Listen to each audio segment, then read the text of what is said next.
Good evening, ladies and gentlemen. We are back with our next episode. May I introduce to you Mrs. Kusum Kanwar from Mumbai. She's an entrepreneur and MD for Kangaroo Kids, Kandivali Thakur Village, founder and CEO for EdUp Skills, chairperson Shield Yourself, National Core Committee member for APR Mumbai. May I welcome Mrs. Kusum Kanwar. Good evening, ma'am. Good evening. Good evening.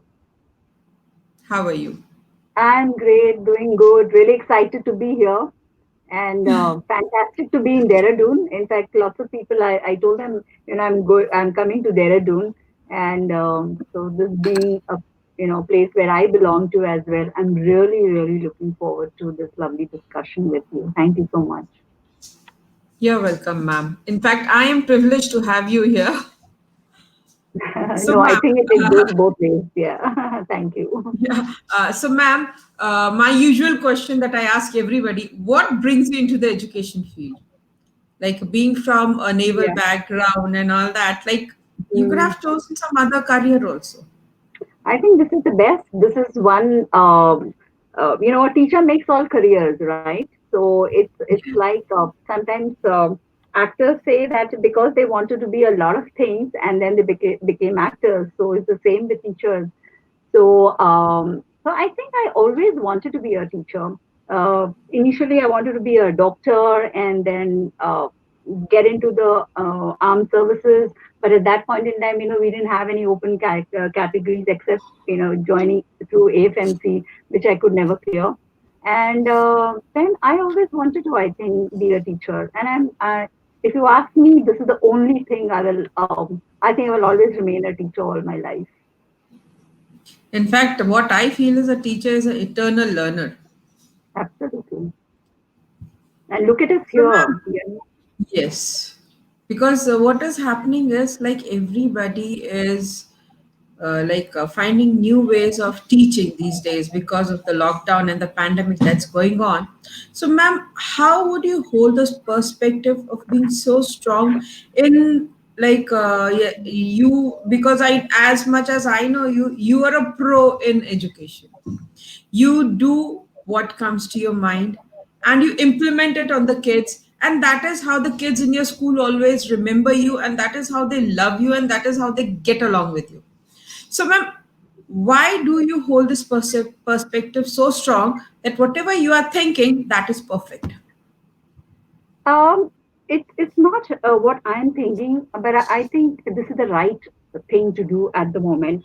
So to start with about the perspective, I just would like to start with what the World Bank education states here. So before COVID-19, students were completing an average of 11.2 years of schooling. So when adjusted for quality of learning, it became 7.9 years.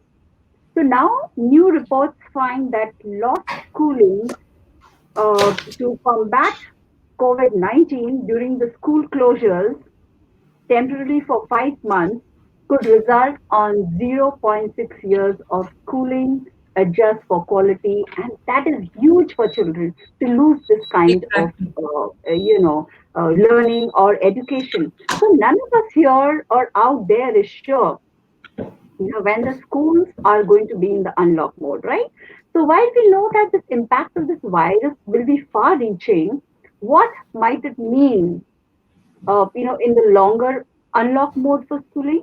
So COVID-19 has made the 2019-20 school year one which we will never forget for sure.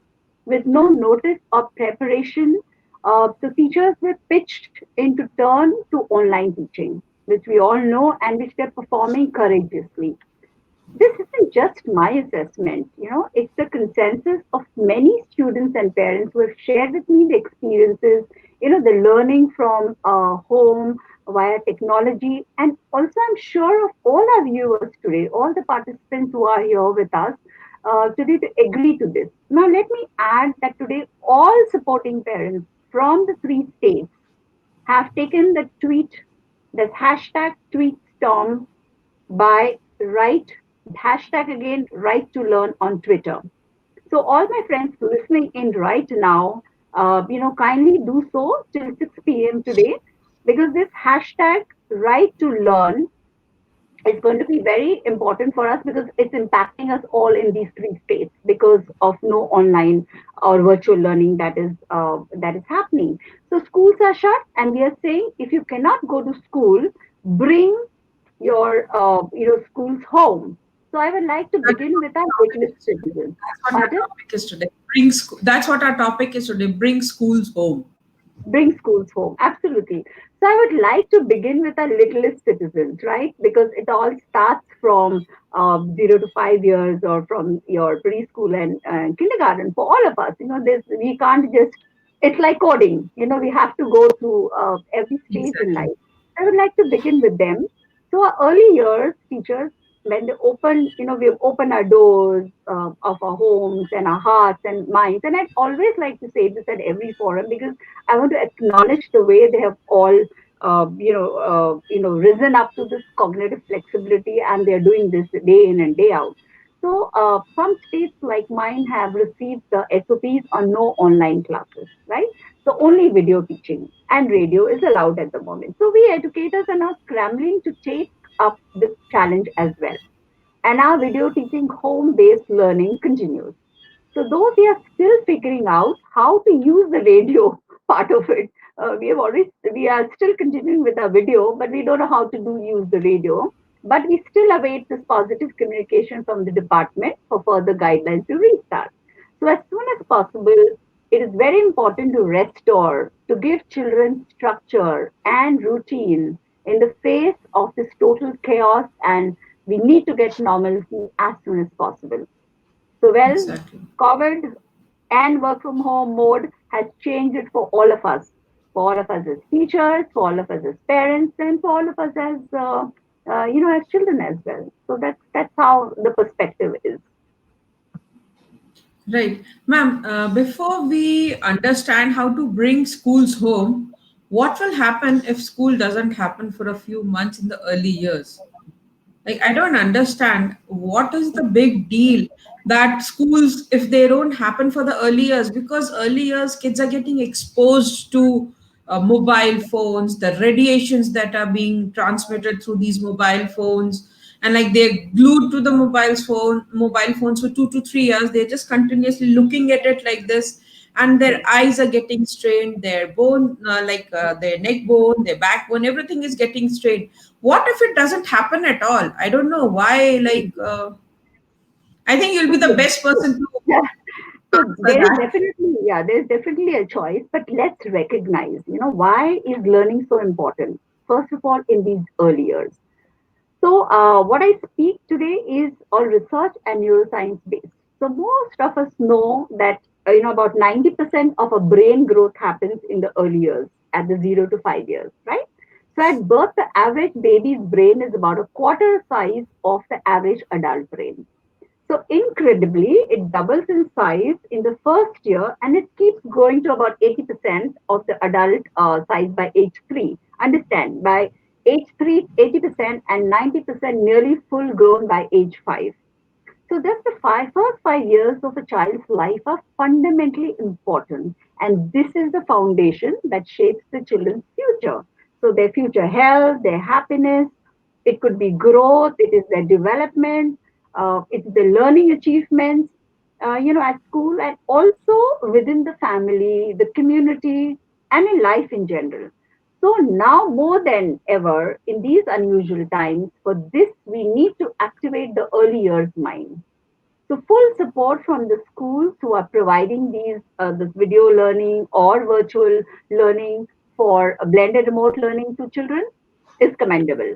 So, however, the responsibility to make this learning of the home-based activities, it actually rests with the parents at home during these pandemic times. We are not saying that it rests, all the times, but during these pandemic times. Now, a human brain, as we all know, is a chaotic jungle of neurons getting wired together, right? Every day it gets wired together. Early experiences have an enormous influence on children's sponge like brains.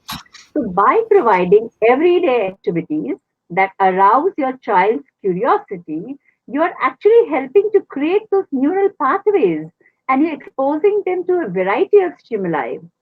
So early years also focus is only usually on the developmental goals. So we know that there are special challenges to every age. However, where high school children, which I'll come to later, can direct their own learning, that from the teachers along with the logistical support from the parents at home, early years need constant supervision. We need more social nourishment than academic nurturing. So that is one of the reasons why it's a big deal to be saying that no, we need this kind of stimulation and connection continuing, and it has to go on.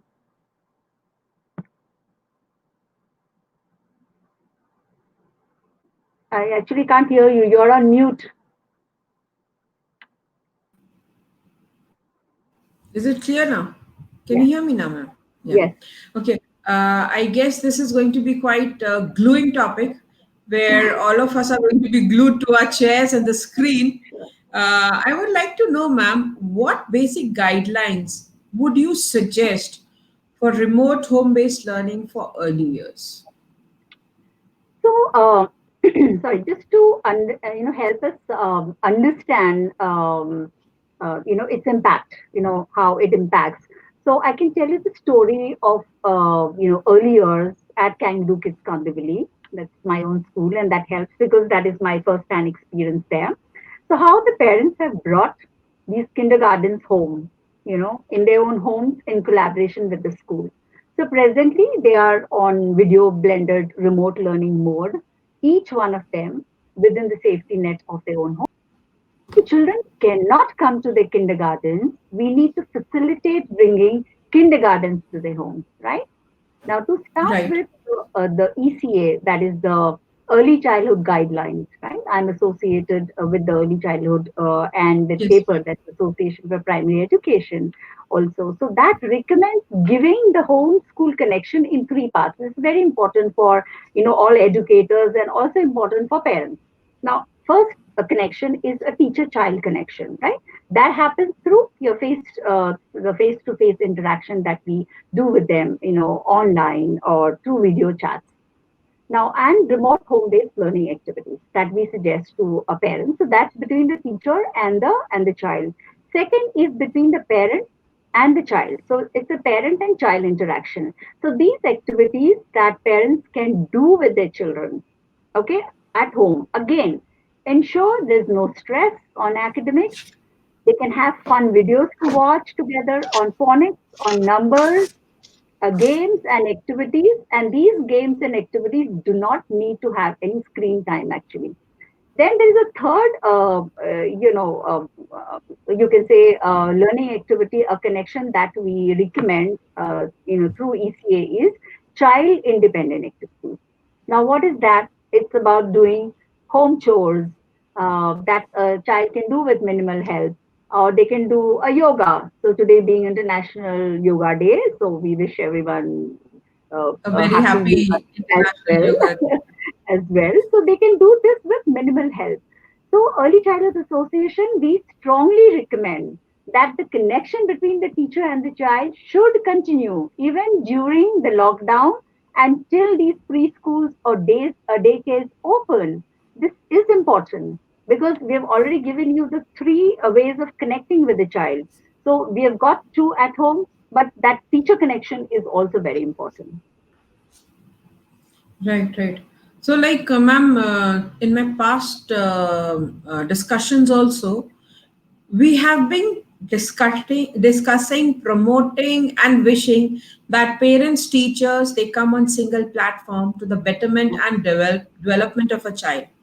Like, I personally believe that until and unless we come together, walk hand in hand, like it's never going to be possible, Very because true. if even if you remember when we were kids, we were scared that our parents will complain to our teachers, and when we were in school, we were scared our teachers are going to complain to our parents. So that is what is missing today. Yeah, it So, is. like, I have always wished that why don't we all come together on a single platform and work for the overdevelopment of the child, overall development of the child, because that is the Absolutely. most important thing, and that is the reason why we all are working so hard. And today, you and me are sitting here in Yeah. lockdown. Very true. Yeah. That's so fantastic. Look at us. You're in Dehradun. I'm in Mumbai. We never even thought that, I can talk to Exactly. Reena This like this this. could be And I can possible. just, yeah, and have a platform like this. I mean, I had to come in January all the way to Dehradun, to be a part of your great event that happened. So I think we can do that online as well. So look Exactly. at We it can from do this that point of online. yeah. So you look at it from this of time as well. And also these In fact, participants, which I'll be yes, talking about it, towards the end when we are assimilating everything. I think these partnerships will be very well understood by everybody. exactly. Exactly. Ma'am, how do you will deal with the screen time aspect when it comes to learning for early years? Right. How do So, you deal with it? as it is, you mentioned about children being glued, to their mobile phones, or children are watching content sometimes not meant for them, you know, and they're Yes, watching it on television or they're watching it also on mobile phones. We don't yes, blame the adults around because they are also grappling with work issues and are unable to give them enough time. So in this scenario, when a child gets this age appropriate engagement as videos or virtual classes and appropriate solutions from schools, as these are sent to children from school only after it's verified by them. So I don't see there's any harm in them watching these videos. So it's also one thing where we plop in front of a TV screen and binge watch, right? They all binge watch their favorite shows. We watch it for hours on end, but that's not exactly the best, use of child's time. So limited, so have this limited and smart use of screen time with blended learning, which has to be brought in. Activities should be planned in a way that it moves from one to the next in a matter of 5 minutes, 7 minutes, 10 minutes, depending upon the attention span of the child. So mainly get on to songs, dance, because this is how what we do with children online, right? We are narrating exactly. stories, we are playing games with them, we are teaching yoga, we are laughing, we're exchanging smiles, we are counting objects, then we are doing we name colors, we are guessing letters, and so much more.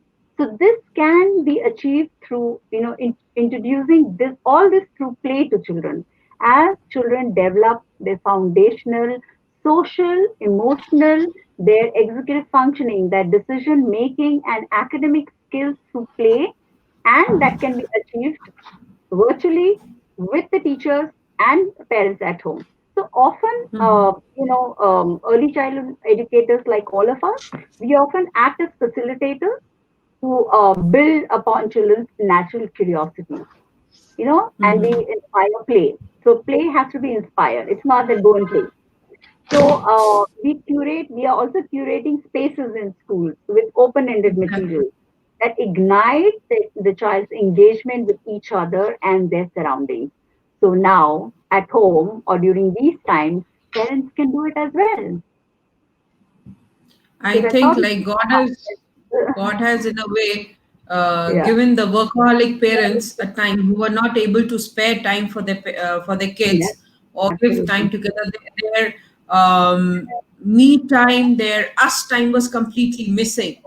Today, God has forcibly given them time, and now the officers also cannot say that no, we cannot give you a holiday. Yeah, true, true, true. Very true, So, very ma'am, true. Times have changed. Yes, like you just mentioned that there are going to be spaces that are going to be required at home.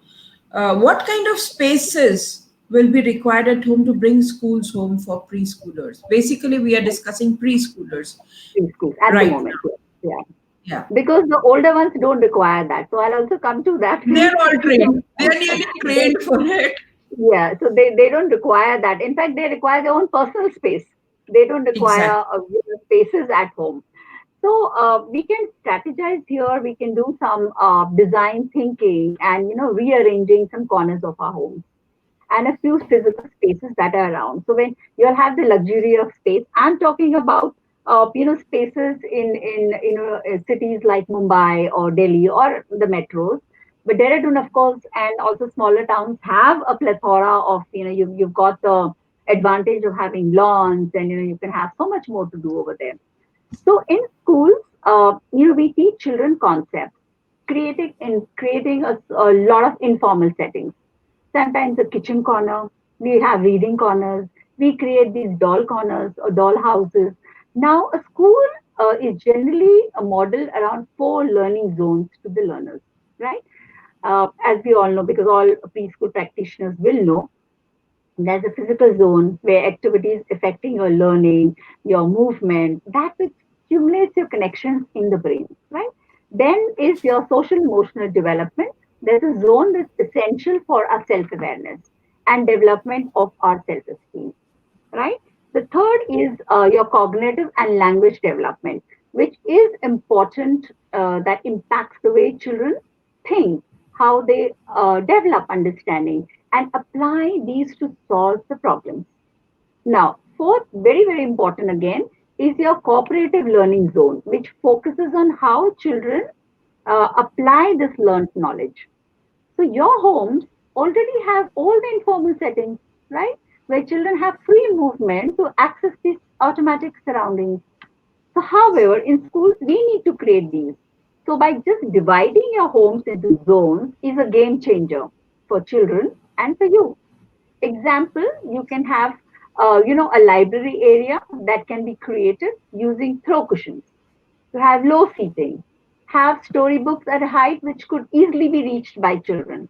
A cooperative zone that's created in another corner, but the child chooses to do some activities by themselves. They can do painting, they draw, they write, and you can set up a storytelling zone also, in this area.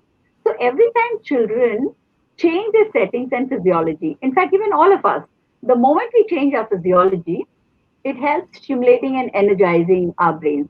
So we have these Exactly. energizers, right? Even for adults.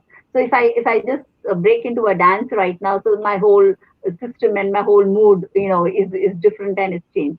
So let me also touch upon the science behind the activities that are designed for early years, right? So what are these? So they are based, as you also know, Ms. Reena, that they're based on not five but seven developmentally age-appropriate skills in early years. Exactly. Language skills, but that is preceded by listening skills, because that's what we don't pay attention to. But listening, language. Then we've got physical, we've got social, we have emotional, cognitive. That means, in cognition, I don't mean just academics, but I mean focus and precision. Also, your sense of balance for children, that's so important, and sense of body awareness. Very simply, if parents are listening, I would like to say that, any activity or action done with children needs to impact their brain, their muscles, and the senses in the children every day. Very, very simple. It's as simple as that. That's how you can design, your homes accordingly, based on your Because seven developmental areas I and think also the zones. I think that is how Kangaroo Kids has also been designed somehow, because Absolutely. I went to visit Kangaroo Kids Kharghar when I All was right. in Navi Mumbai. So it was not very far from my place, but I really loved the ambience there. They had different corners. They had the kitchen corner, the supermarket corner, the medical corner, like a clinic, a doctor's clinic. There was a Mm, workshop. There was this yeah, Lego wall, and then there was the sand corner, the water corner. Like that is what our kids require. absolutely. Even in the minimum area specified there, they had everything a child should need. That is how how I feel our kids should grow up. They Very true. should get the knack of everything. They should know how to do everything. That is Everything. how they'll become more confident, because all these activities, what I personally feel as educationist is that they develop confidence. They develop their thinking process improves, because Absolutely. like this can easily be set up at home. Even the parents can Mhm. involve with the kids in big, let's play a doctor's game today, or let's play kitchen today. That's how we called it when we were Yeah, kids. absolutely. Yeah, घर घर खेलते थे हम, and घर घर all that. खेलते थे, and then Yeah, we used very to good. like get into all sorts of things. Like today, okay, I'm a teacher, you are a student. Like Mhm. this is how Mhm. we developed. That is how we Right. grew up. But today, Absolutely. what I personally feel, and I'm really very sad for that, is that kids are just glued up to mobiles. Hmm. Their like the cognitive developments and other developments are just come to a standstill. Absolutely. So we are giving you It's, solutions, na? We are giving yeah, you, how that's what actually a preschool operates. So, exactly. so we are telling you that this is what we keep in mind.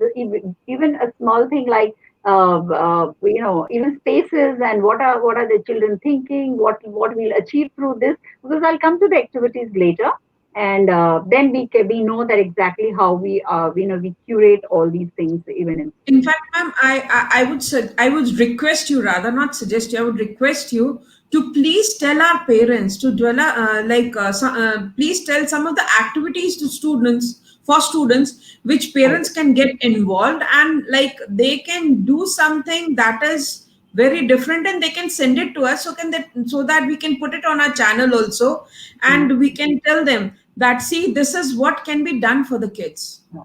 In fact, you can take my activities that we have been doing, Definitely, ma'am. and if Definitely, that is going to definitely. help you and help the other parents, why not? We can do that. Definitely, ma'am, because I am planning to have a special episode wherein Okay. we will be having Wow. only activities that can be put up in front of the parents, and they can do it also. Absolutely. So all the activities that I'll suggest to you towards the latter part after we cover the older children as well. So are all tried and tested. Everything that we have done in our schools for our children, Exactly. and some which the parents have done at home, and then that's how they have shared it with us. Right, right, right.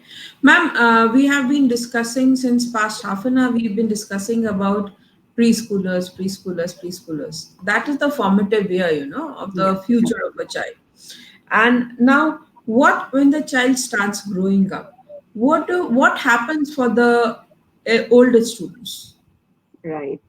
So, Because that is a sir, very confusing yeah, stage, a very actually, confusing, a very disruptive age, where if they, I call them unguided missiles, they are unguided missiles, yeah, yeah. So which the guidance is with us, na?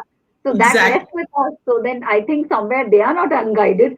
So if we are unguided, so we can't guide them. So it's definitely, very ma'am, important, definitely, yeah. So very important for us to be very clear as to what we want with these children.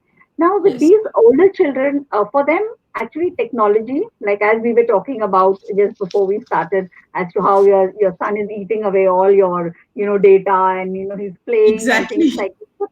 For them, technology is simply an extension, of their own consciousness, and moving to virtual learning becomes a way of life for them. It has, exactly, they have taken it most smoothly, and most easily they have taken it. But however, changes in skills and attitudes, that is exactly what we are talking about, unguided missiles. You can change this, the attitudes. That will be a major shift that will be required to be guided by schools and facilitated by parents at home. Okay, so today, exactly. That more is than that is ever, where yes, that's the exactly that crux is of where it. parents and teachers need to come together to tame Absolutely, these unguided missiles. absolutely. But I would not call them that. For me, they are the No, innovators and actually, the ma'am, what creators. happens is the age group from 13 to 18, that's really very crucial for the parents and students and teachers as well. And that is where, most of the problems creep up. No, I would Their I would beg behavioral to issues. differ with you here. I would say that it's if you get your early years right, everything is going to be, because you'll be guided in such a way that this thing will never come to you. But anyway, so let's go to actually what is it that more than any other time, that more than ever today, life is a teacher, right? And time is a teacher. So we have tweaked all our cognitive flexibility for all of us. So what I mean by cognitive flexibility, so I as a teacher, and there are so many other teachers who have moved from the way we were teaching, or the way we are. Say for me, it is like the way I was doing my workshops. Even things like if I've just taken things like emotional development or personality development. So I have done that online, virtually, which I would never have thought of, in normal times. So that's my cognitive flexibility. How you have come online, how children are doing, how teachers are from traditional teaching to how they have come online, and that's what they're doing with children. So everyone, even parents who are in the work from home mode, there was a change, right? They're working at home and they're working from home. So and for children, it's building up the new age skills, right? That is the requirement. So I would think that it's all skill development that's required. I'll just take a sip. Yes, ma'am.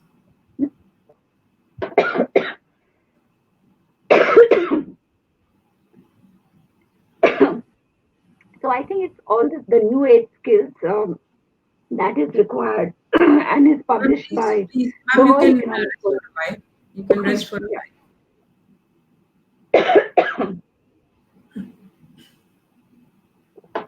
I think I was sucking on this vitamin C, so that is what is going and getting onto me. So I would talk about the the new age skills, that's required, which is very rightly published by the World Economic Forum, that the new age skills employers are looking for. What are they? They are cognitive flexibility, their negotiation skills, their service orientation, their judgment and decision making, emotional intelligence, coordinating with others, there's people management. So where is the academics that is involved in this? It's mainly to do with a lot of skills. It's to do with complex problem thinking. All that can be achieved at home. So today in this VUCA world, and what I mean by a VUCA world is your volatile, is uncertain, is complex, is ambiguous world, which is already at our doorstep. So in this lockdown mode, schools and families together will need to figure out their responsible roles in assisting schools for the children, where the larger role needs to be played by the parents at home. And it is a good time to reflect on how this disruptive crisis can help us define what learning should look like for this generation Z and the generation Alpha and beyond. Because as far as the generation Z and Alpha are concerned, for them, as I told you, technology is simply an extension of their own consciousness and their identity with the social media. So moving to a virtual classroom now becomes a way of life for them, right? So schools have moved to remote learning environments and are providing online classrooms that bring together their virtual face-to-face connection, right? All your assignments, your conversations that you have with your teachers, it's all on a single platform now, which is either accessible on your mobile. The best thing is to give them desktops or to give them laptops, right? So today, as I look at it, education is nudged and it's pushed to change. So we are seeing learners, all our children and teachers actually truly embracing learning anywhere, anytime. So if anyone has a challenge, it's actually the others, right? It's the parents who feel that, okay, children are doing nothing, they are only sitting on mobiles, but children and teachers have embraced this learning anywhere and anytime. The concept of digital education in a range of formats is available to us, right? So this generation in the unlock mode too will see the power of working collaboratively to solve the world's biggest challenges, right? They are Right. more attuned to climate change issues that are happening. Also, now mental health well-being is on top of the agenda for many of the children as well. So all their blended learning, their flipped classrooms, they're using artificial intelligence will all become, soon. We used to talk about it, but now it's going to become a reality. So schools are are witnessing a huge change in perspectives.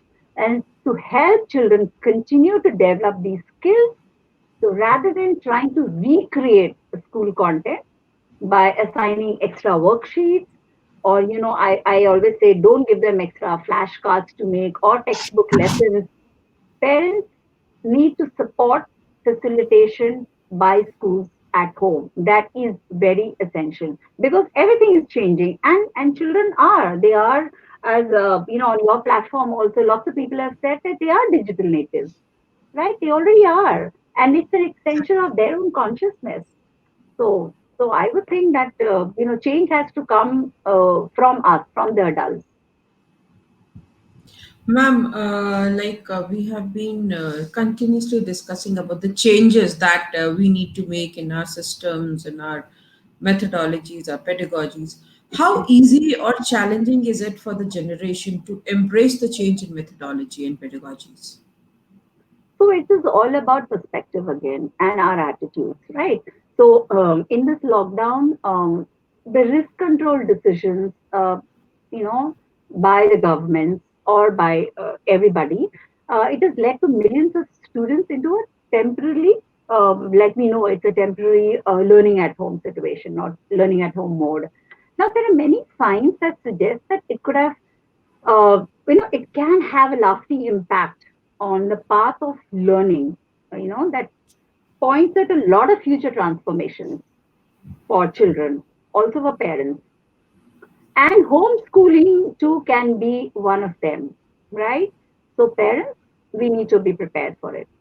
So the majority of students in all educational institutions today are from belong to the generation Z, or they are a generation that has grown up in this truly globalized world, right? Now, this generation is likely to be reflecting on the education, on their education itself, as to what happened to them. What hit us in these 3 months. None of us knew that it was coming, right? So even they are reflecting on their education as a result of this global pandemic. So as many of them have faced, many have faced cancelled exams, no sporting events, or even physical graduation ceremonies for many. I've seen even from our own, sees there is, I think, Deepika Chawla's daughter who took Yes, an online graduation. So they're missing out exactly. on that physical ceremonies, right? Also, as this generation is defined by technology, so terms like FOBA or FOMO. All right, so we have taken time to understand what FOBA is. That's fear of being alone, right? Or FOMO, fear of missing out. So they express the expectations of instant communication and feedback.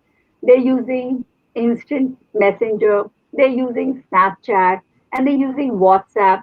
They're not speaking much, so they're using all this, and it is being amplified by the current trends in learning, and this is going to continue.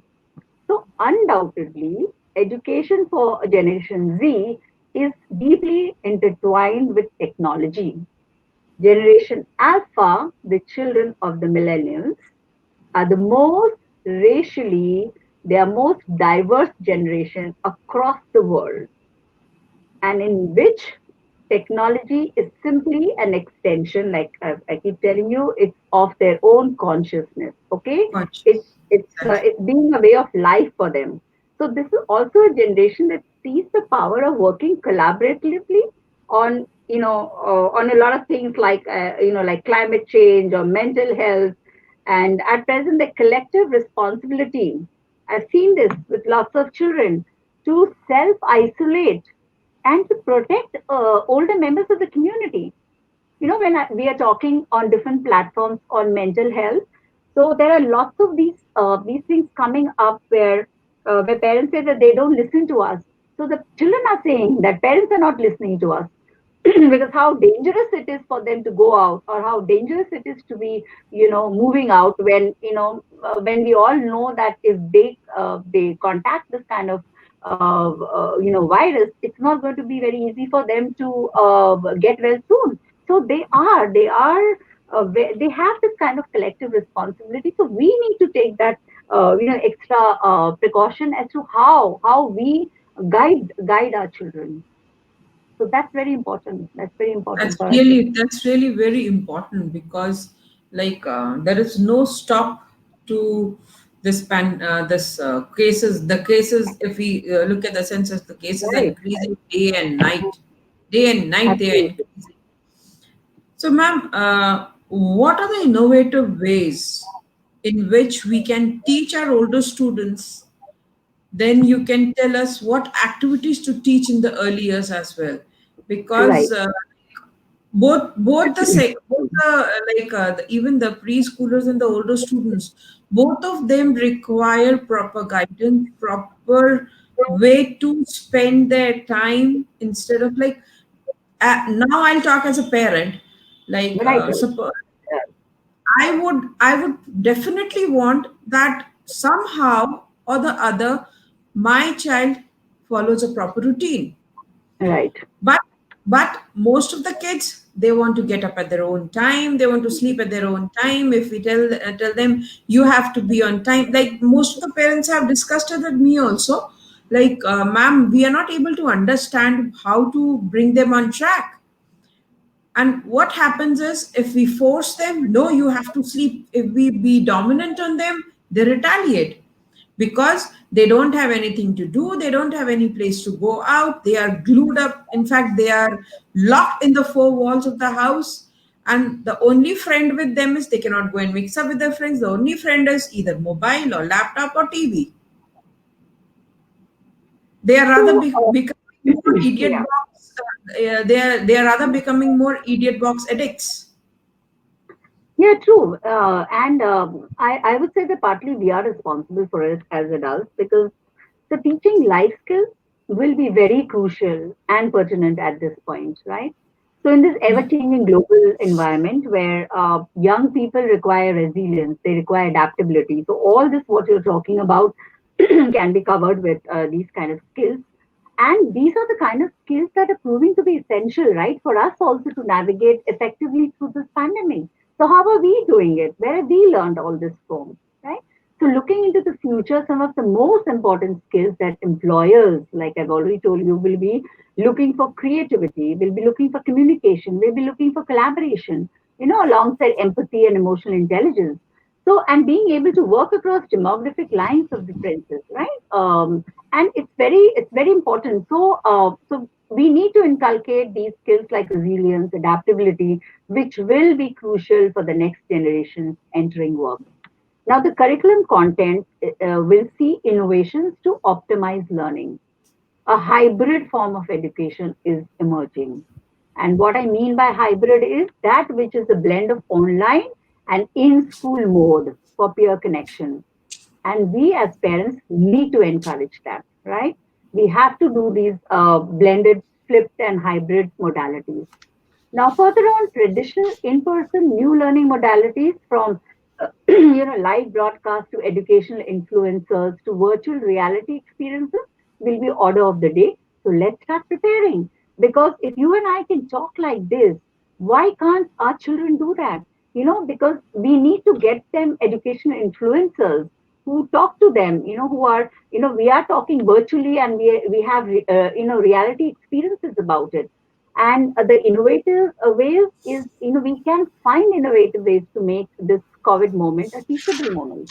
Teach it from COVID itself, right? And most of the schools, I know Mumbai schools or the international schools are adapting to something like this way. And that's how I also know that this happens. So in this pandemic, everything has changed overnight, right? For everyone. For our Exactly. children, it's changed for our parents, it's changed for teachers, it's changed for schools. So the learning evolution is about how we change the system slowly, and how we are imparting education, or how we are giving them learning or methodology. How is our approach, our practice that is being given to the children? Because evolution is the essence of life, and learning is nothing but an internal part of our life, right? So the day we stop Exactly. learning, we stop living. So when we speak of this evolution in learning, it's not just the technological changes, right? But we are all thrown into But how are we going to use this technology? Like I just told you that it is an extension of their own social consciousness. So why are we not able to guide them properly? Why are we not giving them innovative ways to make this coronavirus a teachable moment? So when the world feels dangerous, harnessing learning can provide, and we've seen it with ourselves. So when everything outside is shut, what have we all done? We have harnessed our learning, and we are also providing some measure of clarity and perspective to ourselves to give the same perspective to children. So the massive public health challenge of COVID-19, so in spite of its many unknowns, actually offers teachers the unique opportunity to tap into the students' curiosity about the virus. Have we spoken about the virus to our children apart from telling them that, go wash your hands, wear a mask, it's very dangerous, this is what is happening? We have not sat them down and we have not spoken to them about what we can learn from this, right? So, and students are curious. So, where do they find this information from? If they don't get it in the physical world from us, then they go to the net, because that is Exactly. a very safe haven for them. That internet doesn't judge them. That net doesn't judge them. We as people do that, right? So apart from telling them it's life threatening, go wash your hands, wear a mask, maintain physical distancing, etc., etc., we are missing an opportunity to prompt, to dig deep, and ideally to provide a degree of comfort during times of these alarming headlines. And there are numerous half truths that go around, which we are not doing anything about it. So, what we can do is some simple concepts that work well for your younger children, like why hygiene matters. And by younger here, I mean is your primary, upper, till middle school. Why Exactly. hygiene matters and how germs spread, to more complex topics like ethical decision making, the science behind how viral infections work, or the math underpinning pandemics. Teachers and parents can find ways to help children rise above this commotion and with unique thoughtful lessons, and that's important. So I would say that it's math behind pandemics. That's math. We consider it strictly a rational discipline. So let's have some interdisciplinary here. It can play an important emotional and psychological role, during these uncertain times, giving students productive tools to battle fear and misinformation. Are we doing that? We are not. We are only judging them, right? So for young people, it can be a way to motivate their learning of math also.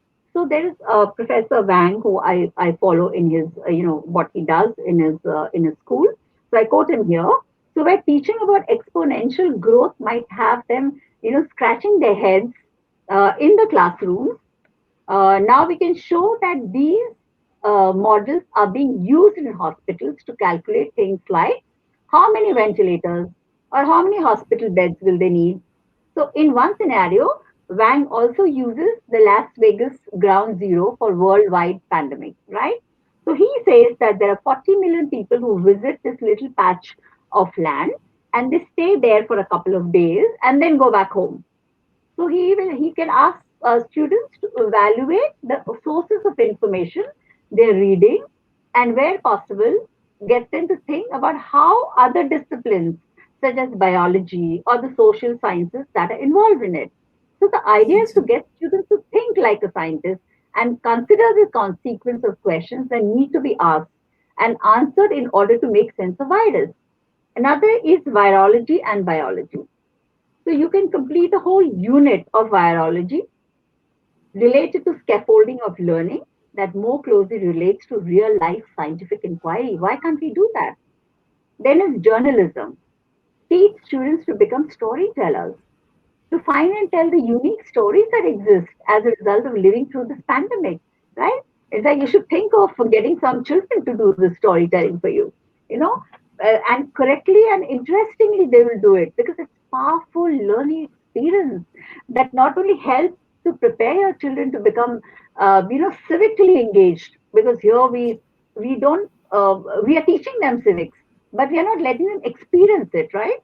And we want them to be productive adults, but we also are not giving them a chance to be that, but also to process the extreme changes that they're coping through with the result of the coronavirus. So for teenagers, like yours. Every day is an entire period in their life. So consider it Ex- that way. The 24 hours are like an entire period in their life. And how are we engaging them? So much happens for them in one day, in one moment, right? So they are feeling this in many ways we don't understand as adults, because we are just busy telling them, that they don't understand and they're misguided and, things like that. And being able to express themselves by writing, imagine this, if they are able to write, story tell, or make videos, not just for their friends, but for people outside of their space, is really, really powerful and allows them to explain what it feels like, what it feels for them to feel inside. We've not even tried it with our children. So I think we must let them become makers of history. That's something very, very important or very interesting, because I'm a history student myself. So let them become makers of history, I tell. So when teachers ask students to journal, right, we always ask children to write and to journal, to make sketches or videos or other forms of expression. What are they doing? They're harnessing a powerful tool for providing an outlet for the students' feelings, right? So at the same time, journaling also allows students to create a record of their daily life.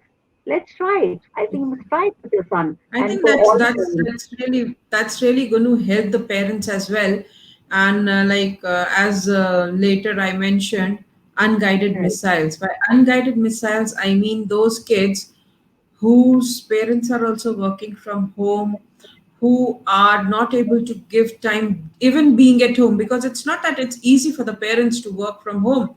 They have their own schedules, they have their own slots where they have to be in, and by the at times what happens is the online classes and their schedule, it clashes, and that is where they get unguided. And Mm. what we can do is we can set different formats for them, like parents and teachers, they parents and students, sorry, parents and children, what they can do is they can come together and do innovative ideas, like my younger one, like we created fountains for our garden, and that was Absolutely. really Wonderful. very interesting. That was Very really very interesting. interesting. Very Like he interesting. was so he was so excited that he was just doing, I just had to say it and he did it. Like he was working And like a record. genie. Yeah. So Yes, record these moments. Record these. Record these things. exactly. We Because did it's we what did that. happens. We made the fountains, we made a wonderful video, and I think I shared it with you also. And that Make was his, like, yeah. So make his video doing it. Because that is his time. That's his story. This is what he did during he's making history. And exactly. history is actually not made by the historians go and collect these snapshots from the ordinary people, how they look at COVID, or how they looked at pandemic at that time. Of course they will have very significant people in that, but it is not going to just be the stories of the big people. It is going to be stories of all of us, of all our children, of all of us as regular citizens. So I always say that, for children, this new normal stands in stark contrast to life just 3 months ago. Life was so easy. It was so easy for us to move around, but it's a stark contrast. So let them doodle, let them write, let them think, let them imagine, let them paint, let them dance, let them express emotions in any way they can. Take up music, learn coding, right? Learn something new. Exactly. Pick up a hobby. Yeah, That's pick up a hobby like they did gardening, right? So when future yes. historians actually sit down to write a story of life during coronavirus, these first-person accounts may prove useful. Like I just said, history isn't usually by the big wigs of the era. Even if there are some of it, they may be the main characters. Instead, it is often reconstructed from the snapshots of ordinary life like ours. So the important point here is that this is something children can do without computers as well. So you don't need computers for this. It's a way to think about what's going on in my family, what's going on in my neighborhood, and the world around me. Also, we Exactly. need to, asking hard ethical questions even at this point in time. Now, the students around the world are grappling with these new realities of life during this pandemic, right? So there's ample opportunity for teachers to fold these current events into lessons and provide opportunity. So I'm I hope there are teachers and there are parents who are also listening to this, because these are great opportunities, and especially for your middle and high school age children, for debates and critical thinking. So when done well, these may open the door for students to experience empathy. Again, we're talking about skills like empathy, self-reflection, and even personal growth. So, for example, teachers might, take this report news where reports from Italy, where doctors were facing an overburdened healthcare system. Okay, so students can decide which patient stands better chance of surviving, and then deny care to the sickest. Now, with this type of sensitive topic, teachers might give some students the opportunity to opt out because it's sensitive. They might not want, someone not to be given this care, and but some are okay about it. So they may, she may ask them to opt out to pick another subject, such as exploring the digital divide, right? That is also happening in our international schools, and some schools that are not able to get this digitally, they are not able to go online, reflecting the social justice issues that it raises, also the domestic violence that is happening. So there are different ways that we can engage children. Another very important thing is your media literacy. Okay, teachers can play an important part in improving students' skills at determining what's true and what isn't. Very important, right? When it comes to Exactly. online information, especially now when the online WhatsApp hoaxes, online university is very, very, active, and they are getting it because they're all on WhatsApp and they're on mobiles, right? Which is out there in abundance. Now, students can learn how to evaluate that source. So teach them how to evaluate that source. How to go to professional fact checkers. You can go on to that, you can teach them to go onto the net, and that's where they can go into the source and see whether this is right or wrong. Because we have done that, and there are so many, you can say myths that are being busted because of this. And this is all not rocket science, but it's not often taught in schools or even at home.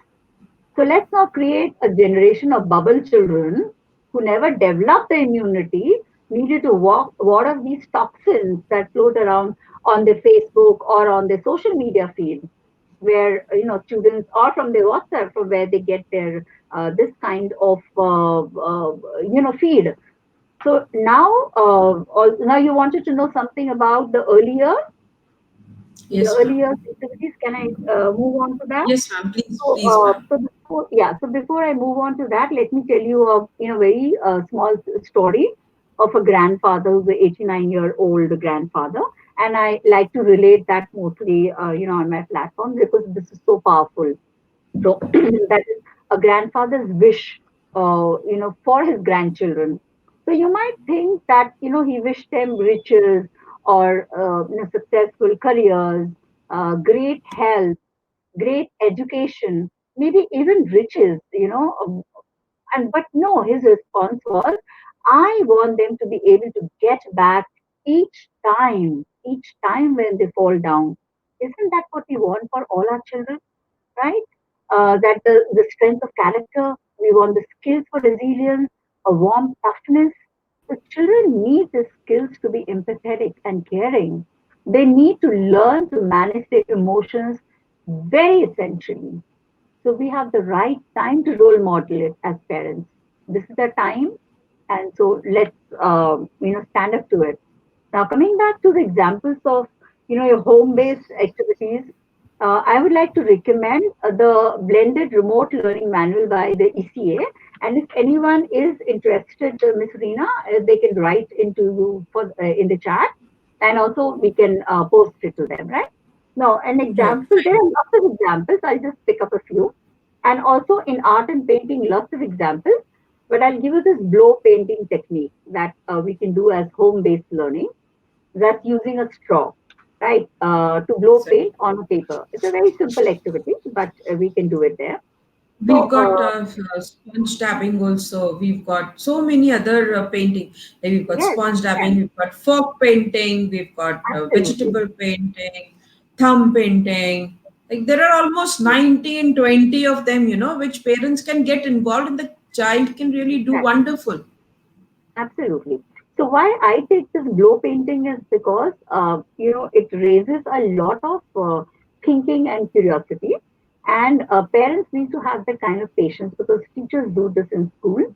So we pose a question to them where we say, where we get the children to start thinking before they begin the art form. And so, we can ask the children, how can I get the paint to move and dance around the paper using just a straw? So let them think, give Yes. them time, wait for the answers to come.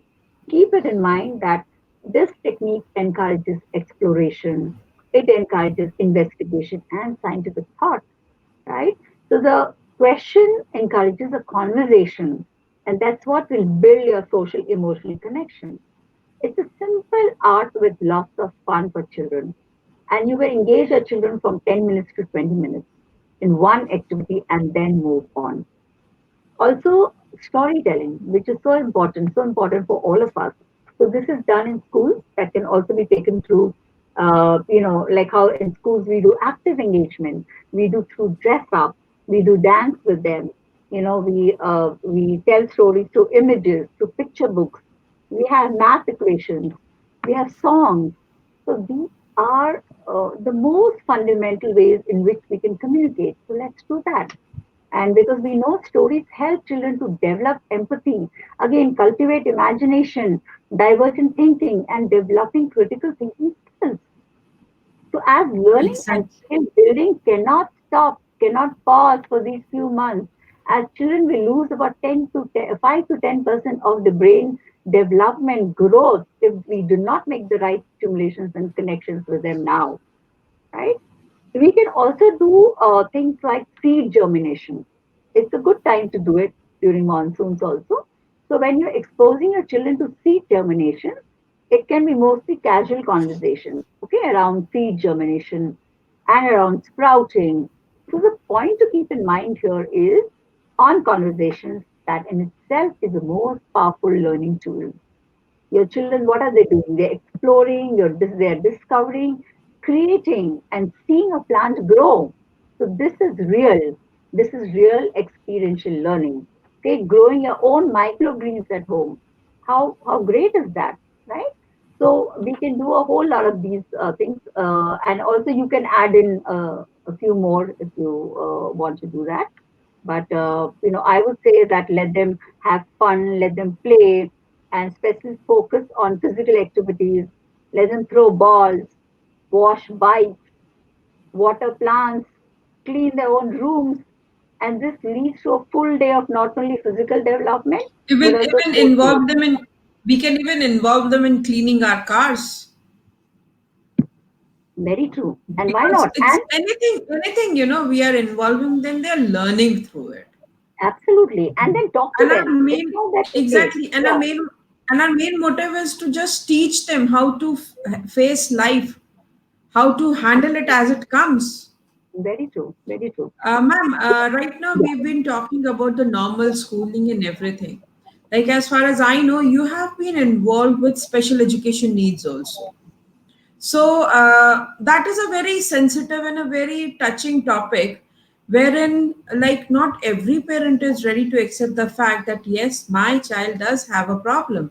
They keep on blaming the child that he doesn't want to do it. He's careless. He's busy playing. He's busy doing. What would you like to say for this? Like, how can we help these kids perform better during because these kids, they are full of energies, they are full of thoughts, they have a very different thinking perspective, everything is different. The only thing is they do not come into the we cannot push them as like we cannot push them into a rat race of percentage, but yes, in other fields they are excellent, they excel in those fields. What would you suggest parents who are facing all these problems with their kids, like if a child is not ready to do the work, what, like how can they motivate him to do that? So again, it's Ms. Reena, it's all about your perspectives and it's all about your attitudes. For me, every child is special, right? So even like we run an inclusive school, and when I have about 10 students sitting in front of us, we do have special children there. So you need to give them that kind of attention.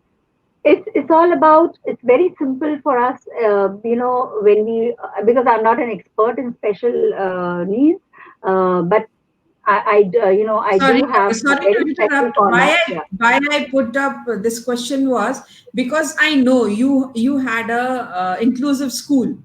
Your school is inclusive, so absolutely, I thought like I can have some expert comments from you absolutely. that can be a bit helpful for parents.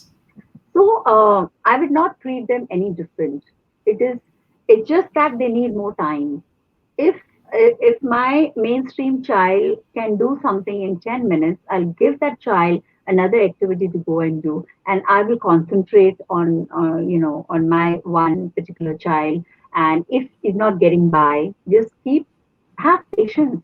I think the thing that we lack with all our children Exactly, that is, is yeah, patience. we don't give them time, we don't give them enough activities to do themselves. Now I'll share one cooking activity that that happened not with us, but it happened at home with my parents, and they involved the child, and it was making besan laddus. Okay. Now, making besan laddus was, first of all, why I like to give this example, because I love besan laddus, and I think all of us, most of even my friends are watching, they love besan laddus as well. And this child, particular child, loves besan laddus. Now, the father and the son and the daughter, so all three of them, they molded these laddus, and they were having a lot of fun. And so, what is it that we are, communicating through this? Okay, because this is a huge learning, or not only developing the child's fine motor skills, it's also enhancing the five senses that are involved here, collaboration with the family. Most importantly, what are we instilling? We are instilling beating gender stereotypes. So when both the father and the son are molding these laddus, they are doing cooking together and other household chores, like washing utensils. So involve children and do it with them. So if one child takes 5 minutes and the other child takes 10 or 15 for it, it is, it's after all our child, and we need to have that kind of patience as adults. We don't have the patience. Eventually, every child learns. Let me tell you, eventually every child learns. One learns Every- in one day, the second learns in 2 days, 5 days, 10 days, 15 days, exactly. but they all learn. So we need to change our mindset. We need to deal with these children, not how we are dealing with them right now. So very important, right? Right. So I hope, Ma'am, yeah. I think my question is quite a bit answered because I got this question from some parent who wants to All know right. about it. Yeah. So, ma'am, some strategies for parents to be positive towards remote blend home based learning so that it is an enjoyable experience for everybody, be it Absolutely. teachers, Yeah. parents, students, everybody. Because what is happening is like, I don't know, what I feel is somewhere or the other, they are really getting confused, Hmm. ho- what is going to be the state in future, they've been asking when will the schools open. I think this is what nearly everybody is worried about. When will the Absolutely. schools open? Yeah, very true. And are they brave enough to send their children once it's open? I don't I think don't, so.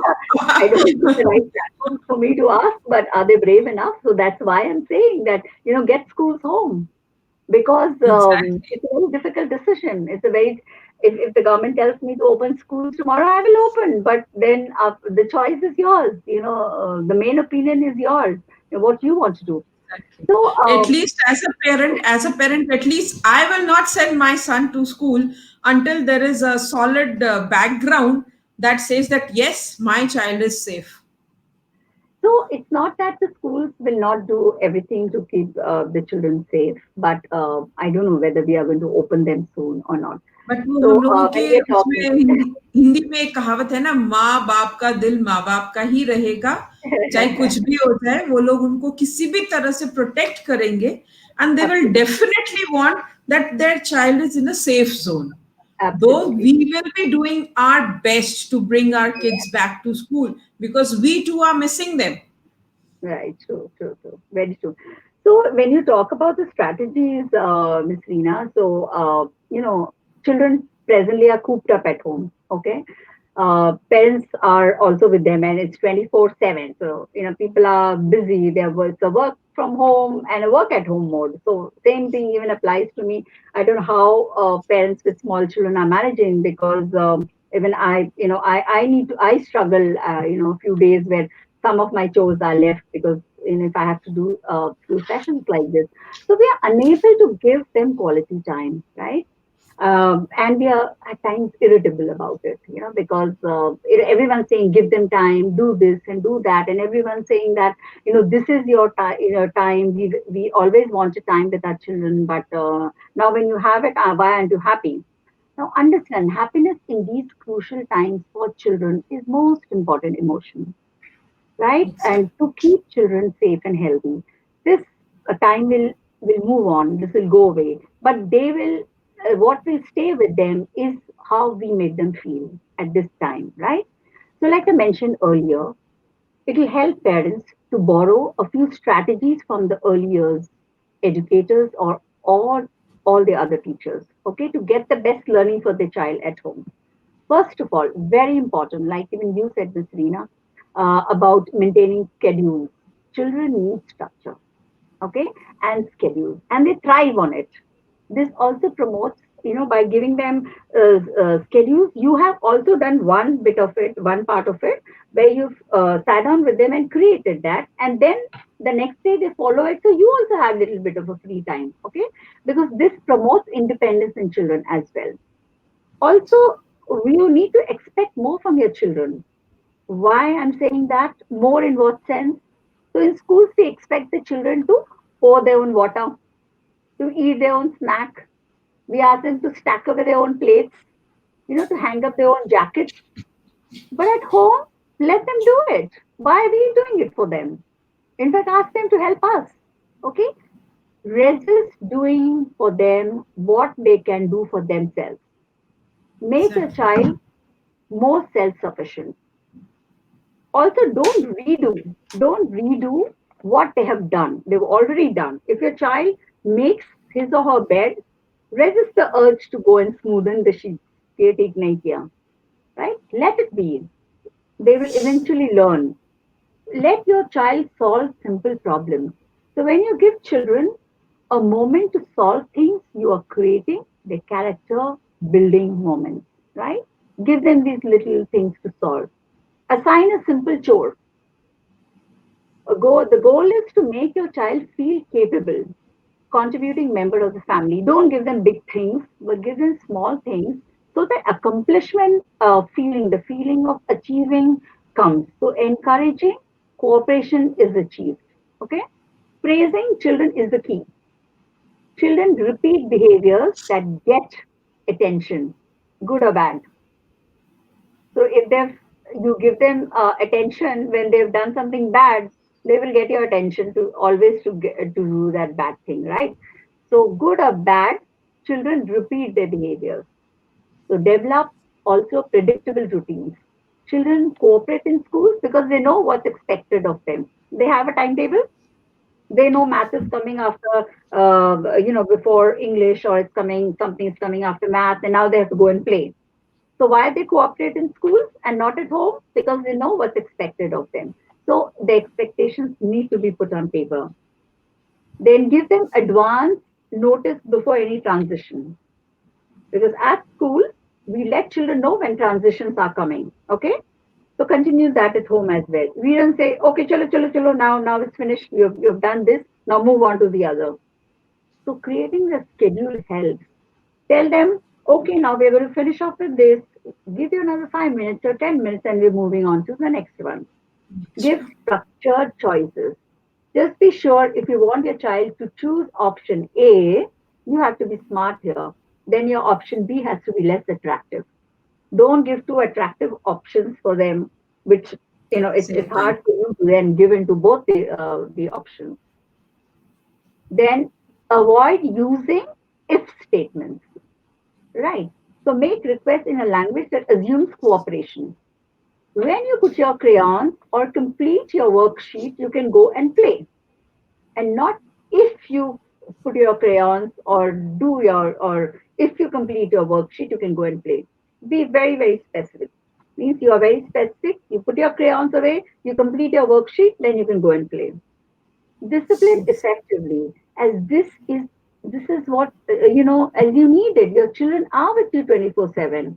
Involve them in righting their own wrongs. If you find them coloring or doing something that they've done on their own, have them help you out, wash it off. Don't do it all by yourself. Don't delay discipline, because if you must reprimand your child, do so immediately, not later. Like it should not be like, wait, I'll show you a little later. But do it at that point in time when you see them misbehaving. So we are sure that home-based learning and getting home, the school's home, will work out if your interaction is loving, is empathetic, and compassionate. As they say, if you do something with the correct intent and emotion, it happens. And it's going to happen in this case also. So these are my Ma'am, strategies. I can go on adding quite a bit here. Ma'am, what would be your last thoughts for like the current conditions, the current situations, and how would it be easy for parents to handle them? And yes, of course, for the students as well. So I would, you know, very earnestly urge parents to continue your journey of successful blended remote learning for your children, right from your early years to primary to middle, high school, if your school is providing that to you. Because this brain growth is happening now at this moment. Your resilience is something that must be built into our education systems, into our teachers, and into our homes as well. And to ensure that these skills remain a priority for all of us, this is very, very important. Always spotlight on fun and play. That should be a priority, because, like, as practitioners, we do know that play builds the emotions leading to learning. Only if they're happy, they're having fun, they will learn. We do have children who have favorite teachers, and you see how why they learn from these favorite teachers is because there's an interesting way that they teach, right? It's also not necessary to see that your child is entertained 24/7. Let them get a little bored. Why should you not be afraid, or why should you be afraid of boredom? Because if you don't immediately respond to the complaint of your child that you will or that I'm bored, you will leave your child the time to find something to do on their own. This boredom and daily monotony pushes them to develop this sense of imagination, find solutions, new projects for your older ones, new ways of being themselves. And this is true for not only your kindergartners, but also for your older children and also for us. So what I hear in Exactly. all this is there has to be that connection, there has to be that stimulation, this warmth, this social proximity.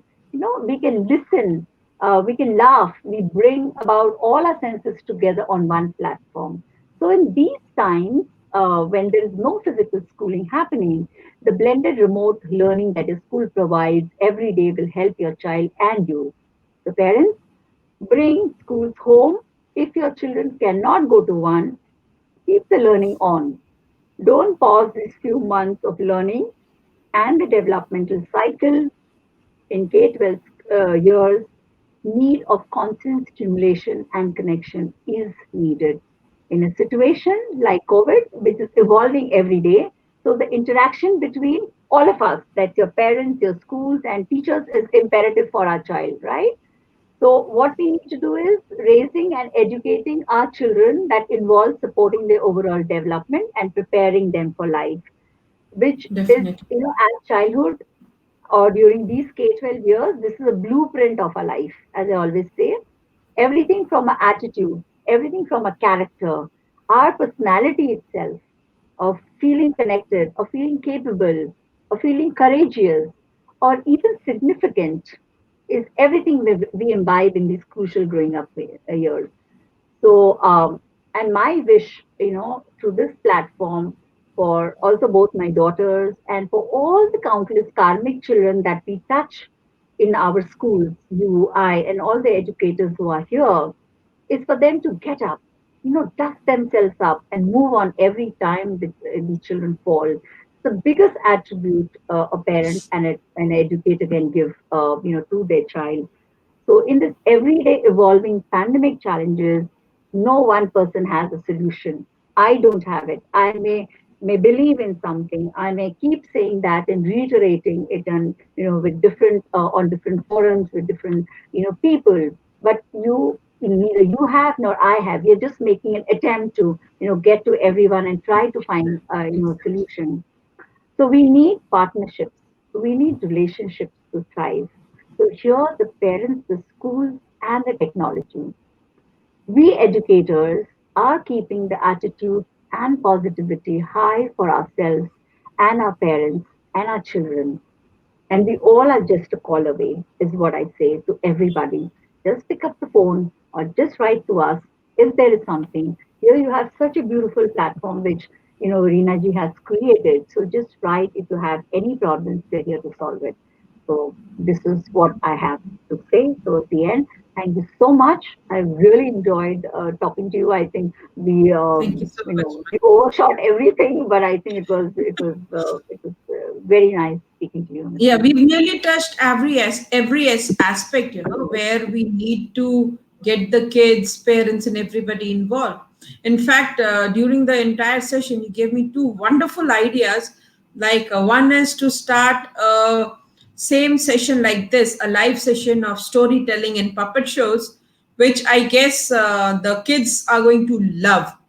Of I course, would let's do request, that. very soon I'll be announcing it, and I Very would request all the parents, all the principals, all the teachers watching us to please tell your parents to subscribe to our channel C's group, because it'll be live on Facebook and YouTube, and we will definitely bring up some really good storytellers from across the globe, where I am already like thinking whom all to call. And nice. definitely it is going to be Yeah, something different, something unusual, where everybody can come together and imbibe some good ethics, some good logic, some empathy, sympathy for everybody around you. Thank you so much, Kusum ma'am, for giving us your time. it was Thank you so wonderful being much. with you. Thank you so much. Same here. It's always wonderful being with you. Always wonderful being with you as well. Thank you. Thank you so much. Thank you, Much, Sis. ma'am. Thank you, Lena. Thank you so much, ma'am. So, ladies and gentlemen, here we end our session, and I would definitely be with you tomorrow with Mrs. Bhavna Maheshwari, rather. She is going to talk about online education for preschoolers, a fairy tale or a horror story. Thank you so much. See you tomorrow.